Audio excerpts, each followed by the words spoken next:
తాకట్లో ఉన్న మీ బంగారాన్ని విడిపించి ఆ రోజు ఆన్లైన్ రేటుకి కొంటాం. Sharma gold company. నమస్తే సురేష్ బాబు గారు. కీర్తి గారు నమస్కారం అండి. సో ఏప్రిల్ నెలలో వృశ్చిక రాశి వారికి ఎలా ఉంటుందండి?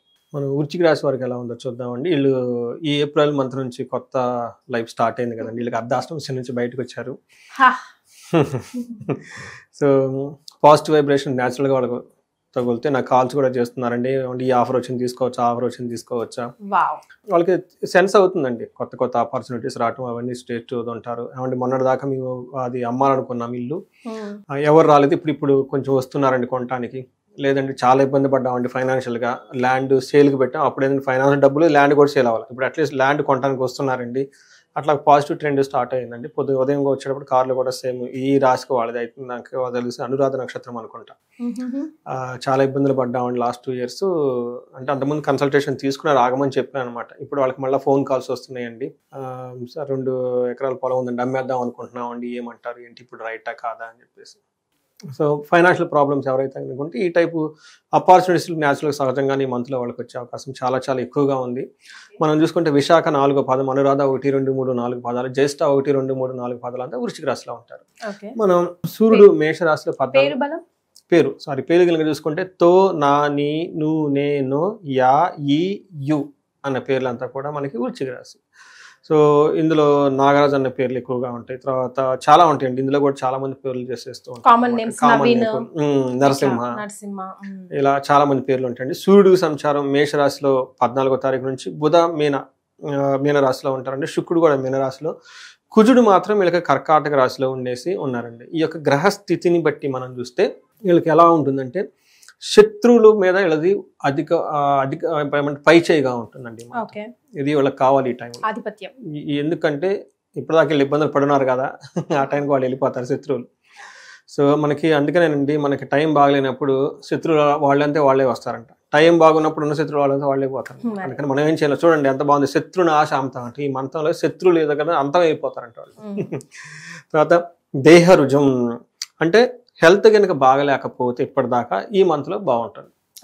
తర్వాత ఒక్క విషయంలో పుత్రులకు సంబంధించిన విషయాల్లో వీళ్ళకి ఏమైనా హై ఎక్స్పెక్టేషన్స్ ఏమైనా కనుక ఉంటే అంత ఎక్కువ ఎక్స్పెక్టేషన్స్కి వీళ్ళు మీట్ అవ్వరు. ఇప్పుడు అంత కాంపిటేటివ్ ఎగ్జామ్స్ అవి ఇవి జరుగుతున్నాయి కదండి. ఈ రాశి వాళ్ళు కనుక ఎవరైనా కనుక ఉంటే వృశ్చిక రాసిన వాళ్ళు, వాళ్ళ పిల్లల పెర్ఫార్మెన్స్ ఎలా ఉంది అని చూసుకుంటే వాళ్ళ ద్వారా అంత కొంచెం ఇబ్బంది అనుకున్నంత విధంగా సోగా ఉంటుంది.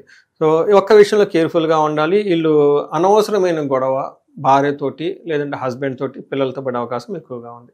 బట్ ఓవరాల్గా కనుక చూసుకుంటే అంత వీళ్ళకి చాలా పాజిటివ్గా ఉండి ఒక మంచి ఏమంటారు పాజిటివ్ వైబ్స్ ఉండే మంత్ అని మనం చెప్పుకోవాలి. వీళ్ళకి 6వ ఇంట్లో సూర్యుడు ఉండటం వల్ల ఏమవుతుందంటేనండి, వీళ్ళకి సూర్యుడికి సంబంధించిన కారకత్వాలు వీళ్ళకి వెలుగులోకి వచ్చేస్తాయి. మనం ఇందాక చెప్పిన రాశిలో ఏం చెప్పుకున్నాంటే సూర్యుడు ఉన్నా కానీ మిక్స్డ్గా ఉంది వేద ఉండటం వల్ల అని చెప్పిన. బట్ ఈ రాశి వాళ్ళకి 6వ ఇంట్లో ఉండటం వల్ల పర్ఫెక్ట్ అయిన రిజల్ట్లకు తీసుకొచ్చేస్తున్నాడు. ఏ విధంగా అంటే సౌఖ్యాధీన్, ఈ మంత్ అంతా సౌఖ్యంగా ఉంటుంది. యత్న కార్యార్థ సాధనం, దేహ రోగాది సంతోషం, వస్త్రధాన్యాది లాభకృత్ అంటే అన్ని విధాలుగా లాభం ఉంటుంది. ఏ విషయాల్లో?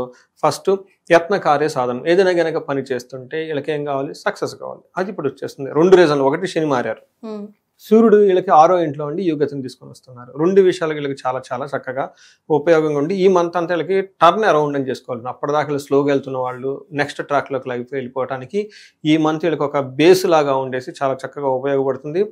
వస్త్రలాభం, ధనలాభం, ధాన్యలాభం, అన్ని కష్టాలు తొలగిపోతాయి. మనసులో ధైర్యంగా ఉంటుంది.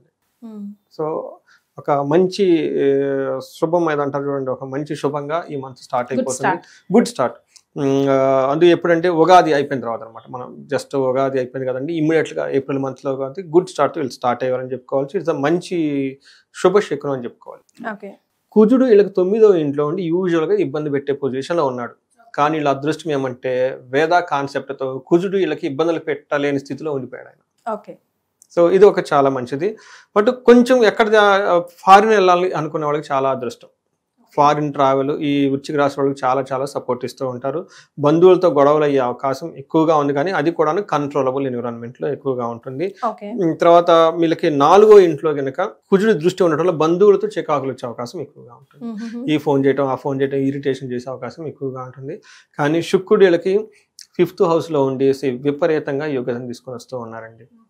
మనకి 5th హౌస్లో శుక్రుడు ఉండటం వల్ల చాలా చక్కటి యోగ్యతను ఇస్తూ ఉంటారండి. వీళ్ళకి ఎలాంటి యోగ్యత వస్తూ ఉందంటే దాసి భృత్య జనలాభ, నిత్య సంతోష మృష్టాన్న భోజనం, ధనధాన్య అభీష్ట అర్ధ సిద్ధి, పంచమస్తే భవేద్ భృగో అని చెప్పినట్టు. భృగు అంటే శుక్రుడు, ఆయన 5th హౌస్లో ఉండటం కానీ ఏమవుతుందంటే వీళ్ళకి సపోర్టింగ్ స్టాఫ్ ఎంప్లాయీస్ ఎవరైనా ఉన్నా కానీ వీళ్ళ కింద మంచి సపోర్ట్ వస్తుంది. అంతేకాకుండా లాభప్రదంగా ఉంటుంది. నిత్య మృష్టాన్న భోజనం, చక్కగా భోజనం తిని హెల్తీగా ఉంటారు. ధన ధాన్య అభీష్టార్థ, ధనం విషయంలో బాగుంటుంది, ధాన్యం విషయంలో బాగుంటుంది, అనుకున్న కోరికలన్నీ నెరవేరుతూ ఉంటాయి, చక్కగా బాగుంటుంది. మనం ఇంతకుముందు చెప్పుకున్నాం అనుకుంటా, ఒక వ్యక్తికి ప్లానెట్స్ అన్నీ పాజిటివ్గా ఉండి ఒక పాజిటివ్ వైబ్రేషన్ ఉంటుంది అన్నదానికి సింబాలిక్ ఏమంటే టయానికి భోజనం చేయటం. మనం కూడా చెప్పుకున్నాం అనుకుంటా. ఇందులో చూసారా నిత్య మృష్టాన్న భోజనం. మనం ఏం చెప్పాను మొదటి నుంచి, ఈ రాశి వాళ్ళకి పాజిటివ్ వైబ్స్ వచ్చి ఉంటుంది, బాగుంటుందని చెప్పుకున్నాం. అవునండి. ఇక్కడ కూడా చూసారా మృష్టాన్న భోజనం అని మహర్షులు రాశారు. అందుకని మన పెద్దవాళ్ళు ఏమని చెప్పారు తెలుసు అంటే, 1,00,000 మంది మీ గురించి అక్కడ వెయిట్ చేస్తున్నా భోజనం చేయమని చెప్తారు శాస్త్రాల్లో. అంటే భోజనానికి అంత ఇంపార్టెన్స్ అనమాట. ఈ విషయం మనకి రామాయణంలో కూడా చెప్తారండి. ఓకే, మనకి శబరి కలిసినప్పుడు ఫస్ట్ టయానికి భోజనం చేస్తాను అని అడుగుతుంది. ఎప్పుడైతే మనం టయానికి బ్రేక్ఫాస్ట్ చేసి, లంచ్ చేసి, డిన్నర్ చేసి, మంచి టయానికి అప్రాపరేట్ ఆయుర్వేదం ప్రకారంగా మంచి ఏమంటారు హోలిస్టిక్ ఫుడ్, జంక్ ఫుడ్ కాకుండా కనుక తీసుకుంటే వీళ్ళ మీద గ్రహాల యొక్క ప్రభావం చాలా తక్కువ ఉంటుందండి. చూడండి, ఇందులో మృష్టాన్న భోజనం ఎక్కడైతే చూసారా మీరు గమనించండి బాగా, ఏ రాశికి అయితే బాగుందో అందులో భోజనం గురించి చక్కగా ఉంటుంది. వీళ్ళు కూడా చూడండి మృష్టాన్న భోజనం అంటారు, చక్కటి భోజనం చేసేస్తారంట. అందుకని మంత్ అంటే ఇలా ఉంటుంది. Gains through ladies are gents. Gents అయితే లేడీస్ ద్వారా వీళ్ళకి లాభం కలుగుతూ ఉంటుంది, మనకి లేడీస్ అయితే జెంట్స్ ద్వారా లాభం ఉంటుంది. ఇదంతా వీళ్ళకి శుక్రుడు చక్కటిగా యోగ్యతను ఇవ్వటం వల్ల చాలా బాగుందని మనం చెప్పుకోవాలి. రైట్. మరి నక్షత్రాల ప్రకారం ఎలా ఉందండి? నక్షత్రం ప్రకారం సూర్యుడికి విపరీతమైన యోగ్యతనిస్తూ ఉన్నాడండి. విశాఖ, అనురాధ, జ్యేష్ఠ నక్షత్రం వాళ్ళు ఎవరున్నా ధనప్రాప్తి, ధనప్రాప్తి, ధనప్రాప్తి, ధనప్రాప్తి. రెండోది ఇంకొక పాజిటివ్ మనకి మిగతా విషయాల్లో ఒకటానికి వీళ్ళకి ఏమంటే భయము, అతి భయం కలిగే సిచ్యువేషన్స్ ఎక్కువగా ఉంది. ఏదో ఒక విషయం భయం కలిగే సిచ్యువేషన్ ఖచ్చితంగా ఉంటుంది. అది కూడాను బేసికల్గా జెంట్స్కి అయితేనేమో లేడీస్, లేడీస్ అయితే జెంట్స్ ద్వారా ఒక విషయంలో భయపడే సిచ్యువేషన్స్ అయితే ఉంటుంది. అది ఇంట్లో వాళ్ళు కానీ బయట వాళ్ళు కానీ ఎవరైనా కావచ్చు. అయితే ఈ భయాన్ని కుజుడు అతి చేస్తాడు, ఎన్హాన్స్మెంట్ ఎక్కువ చేసే అవకాశం ఎక్కువగా ఉంది. బంధించబడినటువంటి సిచ్యువేషన్ కూడా వీళ్ళకందరికీ ఎక్కువగా ఉంటుంది. అంటే మనం కనుక చూసుకుంటే కొంచెం భయపడే విషయాన్ని అతిగా భయపడే అవకాశం ఎక్కువగా ఉంటుంది. రెండోది వీళ్ళు కన్ఫ్యూజన్ అయిన స్టేట్లో ఎక్కువగా ఉంటారండి. అంటే వీళ్ళకి ఒక ఆపర్చునిటీ వచ్చింది, చేద్దామా వద్దా. ఇందాక మీకు ఒక ఎగ్జాంపుల్ చెప్పాను, కార్లో వచ్చేటప్పుడే కరెక్ట్గా ఇదే రాసి వాళ్ళు 2 acres ల్యాండ్ అమ్ముదాం అనుకుంటున్నామండి, మొన్నటిదాకా అంతా లాస్లు వచ్చేసాయి, ఇది అమ్ముదా వద్దా అని ఒక డైలమాలో ఉన్నామండి. చూడండి, దిస్ ఈజ్ కాల్డ్ బంధనం. పర్ఫెక్ట్ ఎగ్జాంపుల్ ఇది. నాకు ఫోన్ చేశారు. నేను జనరల్గా ఏం చెప్తానంటే, ఈ టైంలో మీరు ఆస్ట్రాలజికల్ కన్సల్టేషన్ తీసుకోవటం, సబ్జెక్ట్ మ్యాటర్స్ ఎక్స్పర్ట్స్ అని ఉంటారు మనకి కార్పొరేట్ కంపెనీస్లో అటైతే, లేదంటే మనకు పర్సనల్గా బాగా మెంటార్ తెలిసిన వాళ్ళు ఉంటాం, వాళ్ళ దగ్గరికి వెళ్ళటం, కూర్చోవటం, అంతా చెప్పుకోవటం, మన పనికిరాని ముచ్చట్లు చాలా మాట్లాడుతూ ఉంటామండి. బట్ ఇది లైఫ్కి సంబంధించింది కాబట్టి ఫోన్లో కాకుండా డైరెక్ట్గా వాళ్ళని కలిసి కూర్చోవటం, వెళ్ళేటప్పుడు చేతులకు పోకుండా వాళ్ళకి ఏదన్నా ఒక స్వీట్స్ కానీ లేదంటే ఒక డ్రై ఫ్రూట్స్ కానీ ఏదైనా తీసుకుని వాళ్ళకి ఇచ్చేసి కాసేపు వాళ్ళతో చక్కగా నవ్వుతూ మాట్లాడి కావాల్సినన్ని కనుక చూసుకుంటే వాళ్ళకు క్లారిటీ ఇస్తారండి. అట్లనే బంధించబడిన చెప్తారు. వాళ్ళు నన్ను అడిగారు ఇలా ఏంటండి అని చెప్పేసి, నేను దానికి సలహా ఇచ్చాను, ఇది ఇట్లా చేసి ఇలా అయితే కరెక్ట్గా పాజిటివ్గా ఉంది, గో హెడ్ అని చెప్పేసి. సో అందుకని చెప్పేసి ఒక టైం ఇచ్చి టైం వరకు తరకు చేయమని చెప్పాను అనమాట. అలా చేస్తే వాళ్ళకి ఏంటంటే ఈ బంధించబడిన ఉన్న సిచ్యువేషన్ నుంచి బయటపడే అవకాశం ఎక్కువగా ఉంటుంది. ఇంకొకటి, ఎక్కడా లేనప్పుడు నారాయణే శరణగతి అంటారు మనకి భాగవతంలో చెప్పేది. అది నేనేం చెప్తాను, ఏమండి మీరు కనకదార స్తోత్రం చదవమంటాను, వీళ్ళు నా దగ్గరకు వచ్చి ఏమంటే నాకు చదువు రాదంటారు, ఇంకేం చేయాలి? రెండోది, పోనీ గుడికి వెళ్ళి ఏదైనా పూజ చేయించుకోవాలంటే పూజలు డబ్బులు ఎంత అడుగుతున్నారంటే అది కూడా లేదండి అంటారు. నేను ఎవరికో ఏదో చెప్పాను, ఏమండి మా ఊళ్ళో పూజ చేసేవాళ్ళే లేరండి అంటారు. చదువుకున్నామంటే మేము పనులు చేసుకుంటా ఉంటామండి, మాకు చదువు రాదని అంటుంటారు. లేదంటే నాకు అంత బిజీ అంటారు కొంతమంది. ఎక్కువగా నాకు పూజలు గీజలు అవన్నీ లేదు. మరి ఎలా తిరుపతి వెళ్ళరామంటే అక్కడికి వెళ్ళడానికి బస్ ఛార్జీల్లో అంటారు. అంటే ఏమవుతుందంటే ఎక్కడ ఆపర్చునిటీ లేనప్పుడు నారాయణుని శరణాగతి చేస్తే, నారాయణుని ఎప్పుడైతే మనం అనుకుంటామో, నారాయణ పేరు తలవంగానే లక్ష్మీదేవి అక్కడ ఉంటుంది. అంతే కదండి. నారాయణ దగ్గరే పాదాల దగ్గర లక్ష్మీదేవి ఉంటుంది, అంతే కదండి. మనం విష్ణు గురించి కదా చేసుకునేది. అందుకని చెప్పేసి నారాయణ శరణాగతి చేయాలని మనకి భాగవతంలో చెప్తారు. భాగవత పురాణం మొత్తం దాని గురించి చెప్పుకోండి. అందుకని మరి గజేంద్ర మోక్షం చెప్పుకుంటాము. ముసలి పట్టుకుంది, ఎవరు లేరు, నేనే బలవంతురాలని, ఎలిఫెంట్ అదే బలం కదా, దానికే ప్రాబ్లం ఏం చేయాలి, అందుకే ఇమ్మీడియట్గా వస్తారంట. అందుకని చెప్పేసి ఎందుకు చెప్తున్నామంటే ఈ బంధనం వాళ్ళకి మంచిగా నా దగ్గరికి కన్సల్టేషన్ ఫీజు కట్టుకోవాలి, డబ్బులు లేవు, మంచి మా చుట్టూ అంతా శత్రువులు అండి, మంచి సలహా ఎవరు ఇచ్చేవాళ్ళు లేరు, నారాయణ తెలుసుకోవాలి. అందుకని మనకి శంషాబాద్ ఎయిర్పోర్ట్ దగ్గర బెంగళూరు నేషనల్ హైవేలో హైదరాబాద్ నుంచి ఒక 30 కిలోమీటర్ల దూరంలో పెంజర్లా అనే ఒక ఊరు ఉందండి. అక్కడ అనంత పద్మనాభ స్వామి టెంపుల్ ఉందండి. అక్కడ బంధించబడ్డారు కదండి, అక్కడ ఆయన అనంతాన్ని చూపించేస్తారు. కానీ మేము కూడా విజిట్ చేసాం, మీరు చెప్తుంటేనే విజిట్ చేయాలనిపించింది సురేష్ గారు. చాలా పాజిటివ్ పవర్ అండి.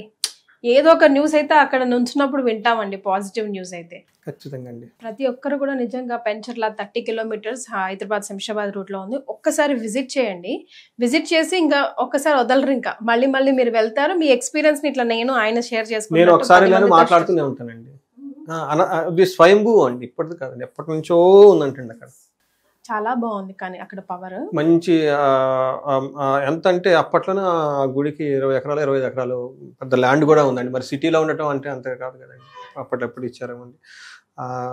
స్వయంభూగా గెలిచారని చెప్పేసి చెప్తూ ఉంటారు. చాలా పాజిటివ్ వైబ్స్ ఉంటాయండి. నేను కూడా ఒకసారి వెళ్ళాను, రెండోసారి వెళ్ళాను, కానీ ఒకసారి వెళ్ళేందుకని మళ్ళీ చెప్తున్నాను నా ఎక్స్పీరియన్స్ ఇక్కడ. అందుకని ఎవరైతే అందులో సాఫ్ట్వేర్ వాళ్ళకి బుధుడి యొక్క గ్రహం చాలా స్ట్రాంగ్గా ఉండాలండి. ఎందుకంటే వాళ్ళు కోడింగ్ రాయటం కానివ్వండి, ప్రాసెస్ చేయటం కానివ్వండి, ఇక్కడక్కడ షిఫ్ట్ అవ్వాలి కానివ్వండి, తర్వాత పోయిట్స్, తర్వాత రైటర్స్, మీలాగా యాంకరింగ్ చేసేవాళ్ళు, మాట్లాడేవాళ్ళు, తర్వాత స్టోరీ టెల్లర్స్, ఎవరైనా కనుక క్రియేటివ్గా వాళ్ళకు ఉన్న ప్రాసెస్ చేసి ముందుకెళ్ళిపోవడానికి బుధుడి యొక్క గ్రహం చాలా చాలా అనుకూలంగా ఉండాలి. అందుకని ఇక్కడ బుధుడు వల్ల బంధనం కలుగుతుంది. కాబట్టి బుధ గ్రహానికి ఏమంటారంటే ఆదిదేవుడు విష్ణుమూర్తి, ఇష్టదేమో విష్ణు మహావిష్ణు అంట. అందుకని మహావిష్ణుకి కనుక ప్రార్థిస్తే బుధుడు సంతోషిస్తాడు. అందుకని చెప్పేసి వెంకటేశ్వర స్వామిని కానివ్వండి, లక్ష్మీనారాయణ కనుక ప్రార్థిస్తే ఈ భయము బంధనము రెండు నుంచి బయటపడిపోతారండి. Very easy and simple remedy అండి, very easy and very very simple remedy.